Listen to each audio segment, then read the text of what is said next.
So here we go. 4 favorite articles from the month of March. We're starting with international stocks. Are they finally having a moment? For the last 15 years now, US stocks have vastly outperformed international stocks. When you think of stocks and you just say, all right, quick, think, what are some companies? What are some stocks you can invest in? You're probably immediately thinking of American companies. Amazon, Apple, Disney, Verizon, Coca-Cola. But of course, there are a lot of stocks and brand names that you are familiar with that are not based in the US. They are based in Europe. They're based in Canada, China, Australia, India, etc. The problem has been for the last 15 years, if you were invested in international stocks, you almost certainly did worse with those companies than if you had invested that money in American companies. And for a while now, investors have sort of had this idea, and the sentiment has just gotten more and more negative with each passing year. Gotten this idea of investing in international stocks is a loser's bet. That is not a good choice. Just invest in the US stock market. It's doing so great. You'll make a lot more money that way. And again, for the last 15 years, that's how it's worked out. But we have to keep in mind is that that's pretty short-sighted, because if you look at the history of the US stock market compared to the rest of the world, there have been long stretches where, yes, the US has done better than its international counterparts, but there have been a lot of stretches where it has done worse. If you add up the value of US, like publicly traded US stocks versus all the other stocks in the rest of the world, the US accounts for, depending on how you look at it, depending on how you break it down, 50 to 60 or more percent of the world market cap. It's a huge slice of the pie. It's more than half. But what's happened here in the beginning of 2025 is finally this trend is reversed, or at least very momentarily it has. The US stock market has been led primarily by the biggest stocks. Right now, the Mag 7, the Magnificent 7. And especially for the last few years, we've just seen these top companies do so well that it pulls the entire US stock market. So it's not like all of the stocks in the US stock market have just been killing it for the last 15 years, but the ones at the very high end, the Nvidias and Amazons and Apples and Microsoft, and they've done so well that they've kind of pulled the US market as a whole up with it.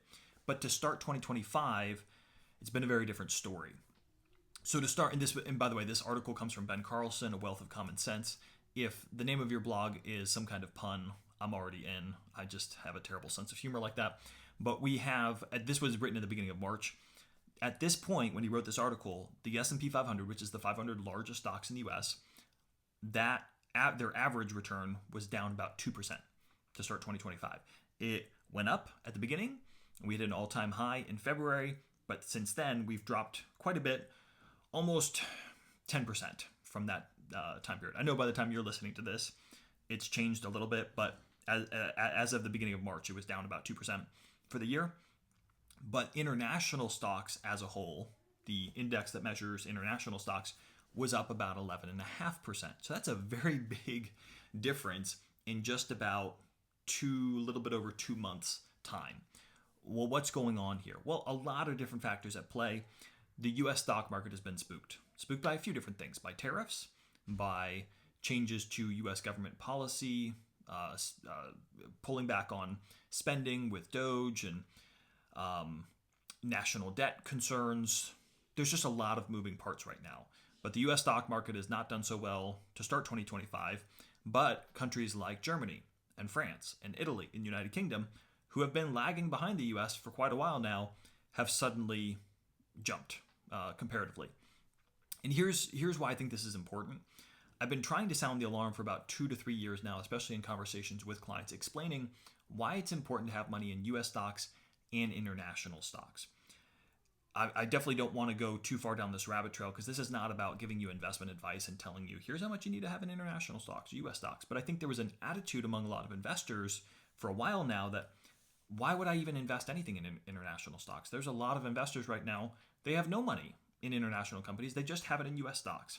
And that seemed really smart for the last 10 to 15 years, because it's working. So you say, and it's easily defensible, because you say, number one, it's doing better, right? Why would I put it in something that was doing worse? But also, a lot of these companies, they do business overseas. So I'm diversified that way, because they have branches and do business with all these countries. So that's plenty of diversification, right? Well, I think this beginning of 2025 is a reminder why you want to have money spread out amongst lots of different investments. So just having your money in large US stocks has seemed really smart, but it's not always been smart. In fact, from 2000 to 2010 was the lost decade. If you had your money just in large US stocks, you would have gone basically nowhere for 10 years. But if you had your money in international stocks, in emerging market, like developing countries stocks, if you had your money in other things like bonds or even real estate, that would have collectively done just fine. So that's why it's important to not just put all your eggs in one basket, so to speak, and just be invested in one type of asset class. And it'll be interesting to see how this plays out, not just this year, but going forward. How will international stocks do? They've been cheaper for a while now, but the prices have not reflected it. And to start 2025, it seems like we're starting to see maybe a breakthrough in that area. Okay, moving to the next article, and this also has to do with markets. Perspectives on market downturns. Some great reminders here.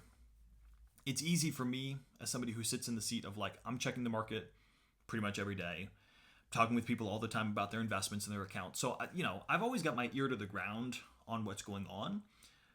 But I have to remind myself that, for most people, they have a life. They're not, checking S&P 500 and the Dow Jones, and they're not checking their account every day, or at least I hope they're not. They're focusing on the things that really matter. But every now and then, when markets get choppy and the markets start to drop, that's when a lot of people start to take notice that haven't looked in a while. They see a few headlines, they see a few articles, they see a few things that people have posted on social media, and all of a sudden now they start thinking, should I be worried? What's going on? Are we headed for a recession?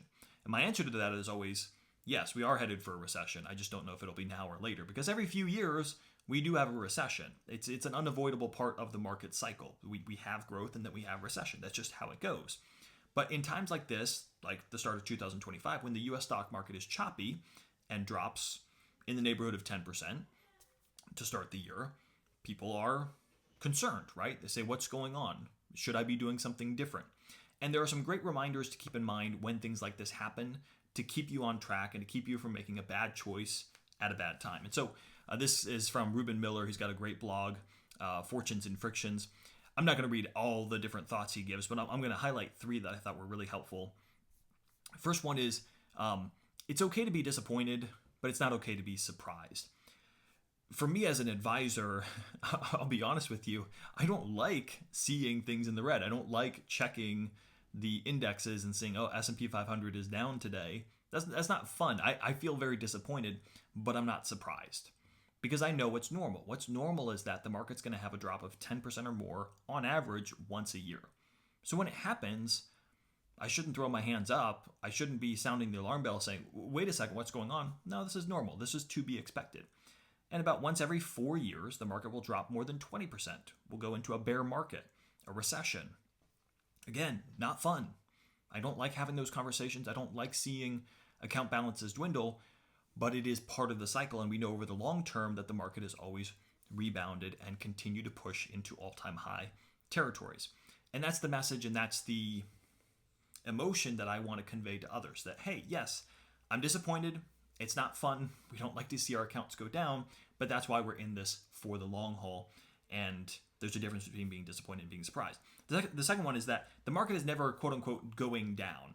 And I like this framing because when you say, hey, the market's going down right now, the implication is that we're halfway down the slide, right? That there is more yet to drop, but we don't know that actually. In fact, very often, the moment at which we say, I've got to get out, I've got to hit the panic button, time to eject, is right near the bottom, and the market is about to recover. We saw this with COVID, right about the moment where everybody was like, this is it. We've never seen something like this before. The whole world is shutting down.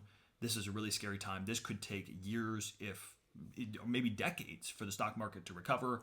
At the moment that many people were hitting that eject button, that was the bottom. And the market recovered very, very quickly. And for those that were patient, or better yet, for those that spotted a buying opportunity, everything was on sale, they did very, very well going through COVID. And so it's a great reminder to say, hey, don't use framework like going down. The market has only gone down, and it may go down more, but we never know where the bottom is. And very often, the time that we feel the worst is that's probably a very good indication that we've hit bottom. And then the last thing here, at least that I'll highlight from the article, is that economic data lags market prices. on average, a bear market lasts about a year to two, sometimes even less than that. Bear markets tend to be very quick and very severe. Sometimes I'll say it this way: the market goes up the escalator and down the elevator. Times of growth tend to be very slow, steady, longer periods of time, and drops tend to be pretty quick and pretty sudden, and then we go back into growth again. And what happens inevitably is when the market is down and we drop 10% or 15% or 20%, the market's always forward looking. The prices reflect what people think companies are going to do in the future and their future earnings, their future revenue. But they're reliant on data, but there's almost always a lag in the data getting to us. In other words, we're waiting for jobs reports. We're waiting for inflation reports. We're waiting for GDP reports. So we're constantly getting information from what has happened a month ago, 2-3 months ago, and then using that information as it arrives to us to then now price what we think is going to happen going forward. And very often what happens is, as the market drop is reaching its bottom, we're getting information from 2 months ago saying, oh, hey, actually jobs are not as bad as we thought. Inflation's not as bad as we thought. GDP growth is better than we thought. And then things are adjusting. So very, very often what happens is these quick market drops, they happen, and then all of a sudden the information's coming in from 2 months ago, and it's like, oh, okay, actually it's not as bad, and then market's rebounding, and it happens very quickly. And if we're panic selling or making adjustments just because of a short-term drop, very often we get left in the dust when the market rebounds. So lots more I could say on that, but I'm gonna move. These next two articles are very much a change of pace. I find these a lot more funny and just more amusing for me. Hat tip to my dad for sending this to me. I had seen this a while ago, but he had sent me a more recent article. It's not something that happened in March. Actually, it happened some months ago, but it was such a funny, kind of intriguing story to me that I was like, I got to include this in my roundup for this month. Chicago made, we could call it the worst deal of the century. Here's what happened. Back in 2008, they were facing a budget shortage, and they were looking for a way to make some quick money. And so they struck a deal with a private company, actually based in the United Arab Emirates, of all places, to sell their parking meters for a lump sum up front. It was a 75-year lease. And the company paid them $1.15 billion for the city's parking meters. And I guess at the time, it seemed like a great deal for them. It was going to make up their budget shortfall, get them back in the black. And it did help them in the short term. The problem is it was very, very short-sighted, because it took that company only 15 years to make their money back from the parking meters, and now they are enjoying 60 years of pure profit on this deal. The parking meters, they generate about $200 million in revenue every year for the city of Chicago, and the city of Chicago gets none of that money until 2083. Yikes. So, and even worse yet, if the city of Chicago removes parking meters, they owe that company the money, the lost revenue. If they have a parade, if they have a festival, and they have to shut down an area with parking meters, they owe that company for the lost revenue. So pretty much they're in a bad deal, and they're stuck in it for another 60-ish years before they can get out of it. I found it funny because it's easy to laugh and be like, wow, see, look at politicians don't know what they're doing, poor financial management. Sorry if you're a Chicagoan listening to this. But I think it highlights just a very real nature that we all have, which is to look for short-term solutions that hurt us in the long term. So it's very easy to point at Chicago and laugh and say, wow, what a bad deal. But sometimes we can do this ourselves. We can take money and look at, hey, I want to go on a vacation now. I want to buy a car now. I want to get into a bigger house now. I want furniture in my house now. I have to buy this. I'll make payments. I'll put it on the credit card. And we lose sight of what that money could have done for us in the long term, or especially in the area of payments, right? We overextend ourselves on debt and getting a loan, paying $300 a month on this thing. Whereas if we had taken that same $300 a month and put it in our 401k and our Roth IRA, what that would have done for us over 10 or 20 or 30 years versus what it's getting us now is actually a huge difference. So it's a good parable, a good warning, a good reminder to us to be careful about short-term solutions, because it may end up costing you a lot in the long run. And then last article, this comes to us from CNBC. Doordash has partnered with Klarna. If you don't know what Klarna is, it's a buy now, pay later service. So a lender, essentially. But instead of doing things kind of the traditional way, like, it's like, oh, you pay X interest, it's the more popular options are spacing things out over payments. So you know how, like, you go to, like, maybe a furniture store or something like that, and they'll say, hey, this furniture set is $4,000, but we can spread that out over 4 years for you to make payments on it, like, and it's 0% interest. And that's what Klarna does for a lot of stuff. They do have also options, obviously, where they charge interest or they charge extra for it. Depends on which one you go with. And obviously the ones that are more deferred, longer length, or putting it off till later tend to be the ones where they make the most money on it. Klarna has partnered with a lot of traditional places, retail, furniture stores, like those types of places, but they've partnered with Doordash now. So just the whole idea of getting a loan to pay for your Chipotle burrito or for your pizza on a Friday night, just something about it, it's not going to end well. Please, if nothing else, don't get a loan for your DoorDash order, even though it is available. So the way they're going to do this is with the Klarna option, you can make, I think they're going to divide it into 4 separate payments. So it's like, if instead of paying $20, you can spread it out into 4 payments of $5, or you can push it off to, like a date that coincides with your payday. So, I don't have the money now, but next Friday I will. So make the payment then, and then they charge a little bit of interest. Obviously, DoorDash, with them partnering with Klarna is going to share some of that revenue with them. But it just kind of highlights how much every single aspect of our life now is inundated not only with immediate gratification, but also looking for a way to exact extra money off of people. So I just seeing that headline just made me shake my head and just like, oh wow, that now we're offering payday loans for DoorDash orders. So that's my advice to you.